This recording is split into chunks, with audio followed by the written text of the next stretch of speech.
I once had a dream, though, I cannot say how long ago it was.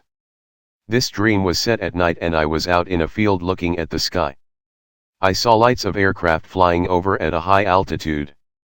I just kept watching them move slowly overhead and wondering, what's so special about what I'm looking at here?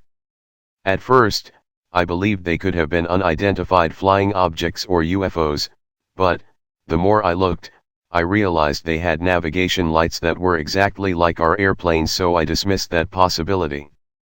The next impression I had, after a few minutes, was that these weren't passenger aircraft but military, like B-1 bombers.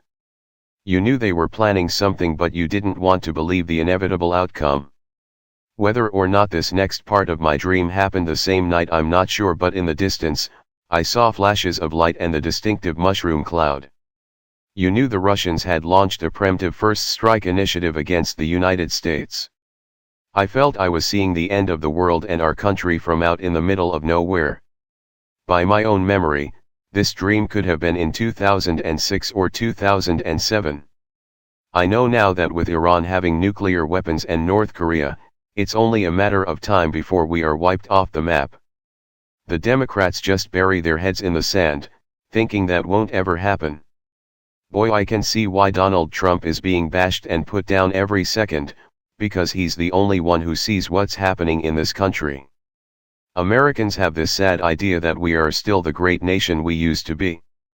Obama has brainwashed so many people into believing that we still have a military that protects its citizens, when in reality he has progressively diminished our arsenal of nuclear weapons. That's why Hillary Rotten Clinton sold our entire nation's stockpile of uranium to the Russians about 2 years ago. Then she apologized and said she didn't realize what she was doing. Come on people, if you still trust the Democrats after what they've done to this country in the 8 years Obama has been in office, then I don't feel sorry for you. Whatever happens, you didn't care enough to stop it by keeping them from doing it all over again with Hillary Clinton. Obama has been giving every recognition to the Rainbow Coalition by forcing their lifestyle on everyone. Whether another person accepts that way of life, Obama says you will accept it because I've made it law. What happened to the Bill of Rights? That everyone is entitled to live the way they want, that no one else's ideals should be forced on other people. You ask that question to the gays and they just ignore you. They don't want to answer something they already know is wrong, so they act like it's not happening. That's the same attitude that indifferent Americans see the same thing. If we just do our thing, and the gays do their thing, then everyone will be happy and go about whatever they want to do. The blacks have taken a step no white has ever been able to do. They can now tell someone if they are allowed to wear something or not. Have something on their car, at their home. The NAACP is helping the whole matter, and the ACLU, they dig up Confederate soldiers from their resting places and say that it offends a black that they even are permitted a grave site. Who made them? God himself.